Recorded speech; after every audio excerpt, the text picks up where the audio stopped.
apa namanya, pembayaran di luar honor penyanyi ditanggung sama si penyelenggara, itu berarti bahwa dari mulai royalti, dari mulai segala macam itu Aturannya mana?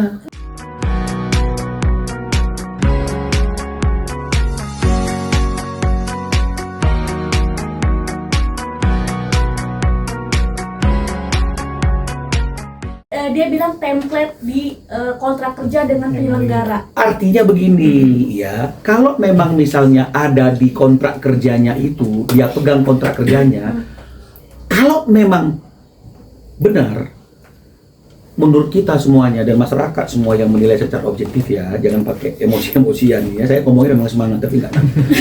Jadi itu ditunjukkan pada waktu persidangan pas pembuktian atau setelah selesai persidangannya baru kita berkoar-koar, ada loh template-nya, semuanya itu di Royal ini adalah pembayarannya ROIO, ada loh kawan-kawan loh. Apakah begitu mekanismenya? Artinya kalau memang itu ada, harusnya dibuktikannya kapan? Pada waktu pembuktian persidangan. Artinya pada saat waktu itu tidak ada kejelasan dari pihak Agnes, Bang. Sepanjang yang kami ketahui, nggak ada itu bukti yang membuat bahwa yang bertanggung jawab itu adalah IO. Karena kalau memang bukti itu ada dalam persidangan, pasti bukti itu juga akan dipertimbangkan oleh pengadilan. Karena walaupun yang bertanggung jawab misalnya saya, tapi kalau misalnya kemudian ada perjanjian yang membuat tanggung jawab saya itu sudah saya alihkan kepada Mas Ari, udah pasti pengadilan juga akan menyatakan yang bertanggung jawab adalah saya, tapi yang berkewajiban adalah Ari karena sesuai dengan perjanjian, kan begitu. Nah, kalau ternyata tidak seperti itu putusannya, artinya apa?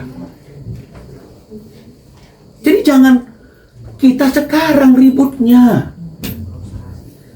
Jangan karena kita mempunyai nama besar dan Ari ini bukan orang yang artinya sebesar nama dia, terus kemudian dianggap dia ini nggak benar, butuh uang, butuh beras. Coba kita hilangkan kebiasaan kita yang siapa yang berbicara, bukan apa yang dibicarakan. Fenomena sosial kita kan sekarang masih seperti itu. Siapa yang berbicara? Kalau orang berpangkat, orang yang berada, langsung pasti benar dia. Tapi kalau yang ngomong itu orang yang biasa-biasa, bukan siapa-siapa, oh ini nggak benar nih, pasti butuh duit, pasti ini. Kita langsung menjustifikasi. Mari kita berubah pola pikir kita, bukan siapa yang berbicara, tapi apa yang dibicarakan. Karena hukum itu logika. Semuanya kan oleh persidangan yang fair, terbuka untuk umum. Ya toh?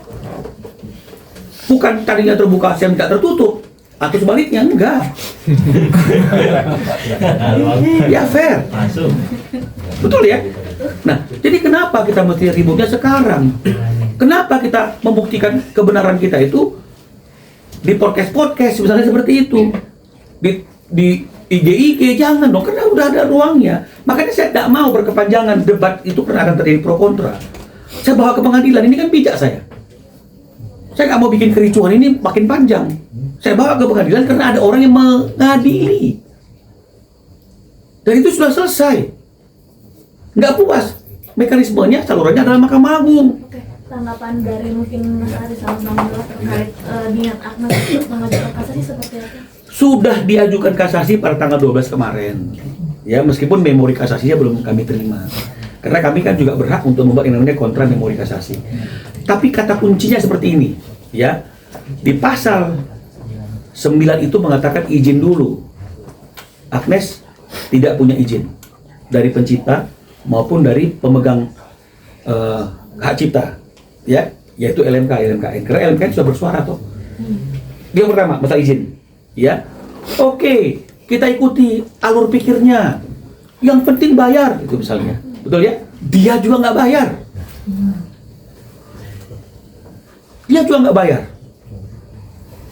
Kenapa kok Bang Nola tahu? Karena Ari sudah ngecek ke LMK dan LMKN. Untuk 3 konser itu tidak ada pembayaran royalti, tidak ada izin. Ya, tidak ada izin dan tidak ada pembayaran apapun. Dan ini nunggunya bukan 1 hari 2 hari, 1 tahun nunggunya, nggak ada apa-apa. Jadi kalau sekarang pun dia kasasi, apakah bisa merubah keadaan? Tiba-tiba ada izin dan ada pembayaran, nggak akan berubah. Tidak akan berubah. Jadi kalau hakim di Mahkamah Agung itu tetap objektivitas, tidak ada intervensi dari manapun dalam bentuk apapun, yang dia putuskan itu kan pasti dia lihat ada izin, oh nggak ada. Oke, pakai argumentasi, yang penting bayar walaupun itu keliru kalau menurut pendapat kami. Tapi boleh-boleh aja berbeda pendapat. Hakim ngecek, pembayaran juga nggak ada. Terus bagaimana kita ingin merubah keputusan pengadilan niaga itu tingkat Mahkamah Agung kalau dua-dua hal itu, dua-dua komponen itu tidak pernah ada? Harusnya nggak digugat, harusnya nggak perlu izin. Yang penting bayar boleh, yang penting bayar juga kagak. Kan artinya kan ini sesuatu hal yang nggak perlu diperdebatkan lagi. Harusnya itu Agnes atau kuasa hukumnya datang ke pihak kita, kemudian kita ngomong-ngomong empat mata dari hati ke hati, kan begitu ya sesama seniman, bagaimana menyikapi putusan, bukan seperti ini. Penyanyi juga seperti itu, nggak usah terlalu khawatir. Nggak usah terlalu khawatir. Nggak usah terlalu takut akan penciptaan semena-mena, nggak ada aturannya kok. Ini negara hukum kok, bukan negara kekuasaan atau kemenangan. Jadi penyanyi itu tinggal duduk bareng dengan pencipta, tanpa ada pihak ketiga, pasti selesai. Yang membuat ini kisruh kan patut diduga kan kalau ada pihak ketiga yang kemudian kepentingannya mungkin terganggu. Bang Haris sendiri menanggapi kasasi dari Agnes seperti apa? Dan tadi katanya di kementerian ada diskusi terbuka juga diundang, kenapa tidak hadir? Oh, saya tidak diundang. Tidak ada undang. Tidak diundang, makanya nggak tahu malah. Ya, Ari tidak diundang maka tidak hadir. Kita mau diskusi terbuka, tertutup, setengah terbuka, setengah tertutup. Persoalannya kan cuma satu. Pasal 9 itu terpenuhi apa tidak? Ketika Agnes konser, ada izin apa tidak? Yang disyaratkan oleh undang-undang tidak ada. Oh, yang penting bayar. Ada bayar apa enggak? Enggak juga. Jadi sebenarnya nggak perlu ada diskusi terbuka, tertutup. Ya. Oke, Mas Aridias, maksudnya kan tadi sudah melihat podcast Bang Dedi juga nggak sih kemarin? Maksudnya melihat podcast Melihat tadi terus seperti apa Mas Aridias? pengajuan kasasi Agnes bilang sudah berjalan juga. Oh ya, kalau kasasi sendiri sih sebenarnya kita sudah prediksi dia Pak. Pasti akan kasasi. Jadi kita juga sudah siap menghadapinya gitu kan. Dan mengenai apa namanya, mengenai podcast itu, teman-teman kan mengawal berita ini sejak awal saya melakukan pelarangan kan ya. Itu udah beritanya udah naik tuh. Saya melarang tahun 2023, terus akhirnya somasi, akhirnya lapor polisi, akhirnya gugatan itu. Jadi teman-teman adalah saksi bahwa saya sudah memperjuangkan ini sejak lama, ya kan? Nah pertanyaannya kenapa baru? Itu kan rentang waktunya 1,5 tahun tuh saya perjuangkan itu tuh ya, sampai akhirnya putusan pengadilan. Nah pertanyaannya kemarin kemana gitu? AM kemana gitu kan? Baru sekarang setelah putusan denda 1,5 M baru ribut gitu kan, kesana kemari. Silahkan aja, saya sih nggak masalah mau podcast 1000-an kali terserah. Maksudnya nggak akan berimpact untuk saya juga gitu kan, karena putusan sudah ketuk palu. Impactnya apa gitu kan? Impactnya nanti kita bertarung lagi di kasasi. Jadi betul kata Bang Nino tadi, pertarungan saya sudah selesai di pengadilan kemarin. Jadi silahkan, saya tidak akan menanggapi pernyataan-pernyataan atau klarifikasi dari AM di podcast karena itu semua sudah kita all out di pengadilan kemarin. Kita sudah all out, semua bukti, semua dalil kita tuangkan, kita ajukan saksi ahli sampai saksi fakta, semuanya kita all out lah di situ. Jadi ini permohonan saya sudah selesai. Saya sekarang tinggal menunggu, dan Bang Nino juga menunggu kasasi aja Bang ya. Nggak menunggu memori kasasinya. Mas Ari, tapi lagu yang bilang segitu ya, maksudnya itu dibelinya memang masih ada chip, dibeli utuh semuanya apa memang tidak? Berarti tidak ya? Lagu itu maksudnya saat dipakai? Lagu itu tuh memang saya diminta untuk membuatkan lagu untuk AM oleh Bapak Piin almarhum, itu produsernya Aquarius. Bikin lagu untuk AM yang sedang bikin album untuk dewasa, ya kan? Saya buat tuh berapa lagu, diterima, oke nih, gitu kan. Ya udah, akhirnya produksi, saya buat juga aransemen musiknya, additional playernya juga saya yang tentukan, rekamannya juga saya, tag vokalnya juga saya ada di situ. Pokoknya dari A sampai Z produksi rekaman itu saya yang Dijual putus nggak? Oh enggak dijual putus. Oh, berarti Mas Ari juga sebagai produser yang musik Sebagai itu ya, direct produser. semuanya Mas Ari yang buat semuanya. Dan bukannya membanggakan, tapi faktanya memang lagu itu berhasil memenangkan AMI Award tahun 2004, karya produksi terbaik atau produser terbaik kategori dance and techno. Itu dapat apa ya? AMI Award itu kan penghargaan tertinggi dalam musik di Indonesia ya. Dan kalau nggak salah AM juga dapat Asian Music Award kalau nggak salah, penyanyi terbaik untuk lagu itu gitu. Mas Ari, terkait izin tadi yang sama Bang Minola, apakah Agnes harus selalu minta izin sama Mas Ari terkait penggunaan lagu itu, atau kan tadi dibilang lagu itu udah dibeli sama produser label ya, jadi artinya kayak Nggak dibeli. maksudnya diminta sama label buat bikin ke Agnes, apakah harus selalu minta izin ke Mas Ari untuk nyanyiin lagu itu, Mas? Mekanismenya seperti itu. Harus selalu. Mekanismenya. Jadi yang bukan maunya si Ari Bias. Undang-undang mengatakan setiap menggunakan lagu secara komersil siapapun. Jadi di situ nggak dibilang siapapun kalau menggunakan lagu itu harus izin penciptanya, kecuali penyanyi asalnya nggak ada di situ kalimat itu. Jadi Gitu. ini kan kita ada mechanical right, ada royalty mechanical ya, ada royalty performing. Royalty mechanical itu urusannya di label dan publisher. Kalau royalty royalty performing itu urusannya di LMKN ya kan. Nah, itu dua hal yang berbeda tuh. Untuk mechanical, untuk album, Spotify, CD segala macam itu sudah dikelola oleh publishing gitu. Jadi nggak perlu izin lagi, itu udah kelola publishing. Nah, ini kan masalahnya di konser. Konser itu masuk ke royalty performing. Performing itu banyak juga, karaoke, hotel, restoran gitu kan. Cuman ini kan khusus di konser ada pasalnya sendiri gitu kan, masing-masing punya dan masalah izin itu saya dengar di podcast itu ya saya tanggapi satu aja.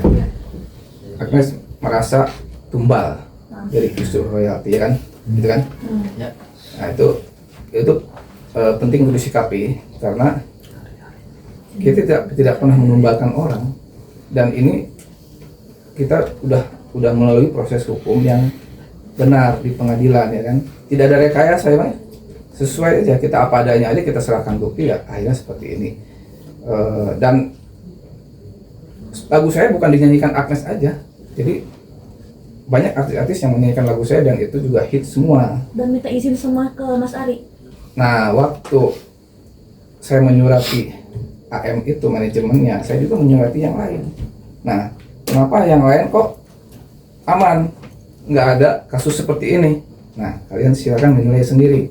Gitu. Pertama, yang kedua soal pembayaran royalti. Kan tadi dibilang secara pemahaman saya sendiri sebagai orang awam gitu, pembayaran royalti dilakukan pihak penyelenggara bukan si penyanyinya. Nah, Oke, kembali lagi. Kebiasaan kita mungkin selama ini di ekosistem industri ini yang membayarkan adalah penyelenggara. Sekali lagi, yang membayarkan, betul kan? betul. Pertanyaan saya, yang bertanggung jawab siapa? Kok tidak terjadi pembayaran? Berarti selama ini di luar konser itu pun tidak menerima pembayaran atas lagu Bilang Saja. Untuk live konser itu nggak pernah, kan nol ya royaltinya kan?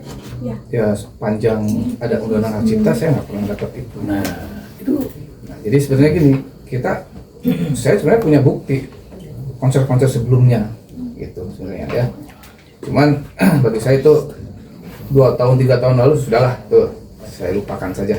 Konser yang terdekat aja dulu lah, ini kita perjuangkan haknya saya gitu ya. 3 konser itu yaitu yang ini 3 HWG itu. Sebelumnya banyak konsernya yang nyanyi lagu saya, kalau di YouTube dilihat cari banyak gitu. makanya nggak ini dulu. Jadi kita harus belajar dulu membedakan yang membayarkan sama yang bertanggung jawab. Yang membayarkan itu kan boleh siapa saja, seperti yang tadi saya katakan dari itu.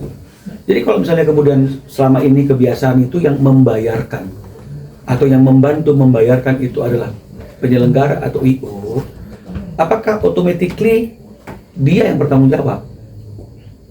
Belum tentu kan. Maka kita lihat aturannya. Betul ya? Nah, aturannya ternyata yang menggunakan lagu itu, yang menggunakan ciptaan itu, siapa yang menggunakannya? Ya pelaku pertunjukan. Logika berpikir ini juga yang kami sampaikan dalam persidangan. Apakah logika berpikir yang tadi mengatakan yang membayarkan kan IO, apakah itu nggak disampaikan juga kok. Tapi yang mendekati logika berpikir kita, kalau kita tenang, oke, yang membayarkan selama ini adalah penyelenggara atau IO. Yang membayarkan. Selama ini tidak dipersoalkan nyampe atau nggak nyampe pembayaran itu, ya, ke penciptanya. Tapi begitu terjadi persoalan hukum, apakah cukup? Karena yang membayarkan selama ini IO, terus dia yang bertanggung jawab? Ya enggak dong. Maka kita harus lihat aturannya. Kalau aturannya mengatakan ternyata yang berkewajiban membayarkan itu atau yang berkewajiban meminta izin itu adalah pelaku pertunjukannya. Lalu apakah kita harus teriak? Selama ini juga yang minta izin IO kok. Selama ini juga yang membayarkan IO kok. Apa kita harus teriak seperti itu selama ini? Ketika nggak ada masalah mungkin ya boleh-boleh saja. Selama ini permintaan izin diwakili oleh IO, pembayaran diwakili oleh IO yang membayarkan, yang memintakan izin. Ketika ini menjadi suatu persoalan, kita harus uji kan, Pak? Kita harus uji kan, Mas?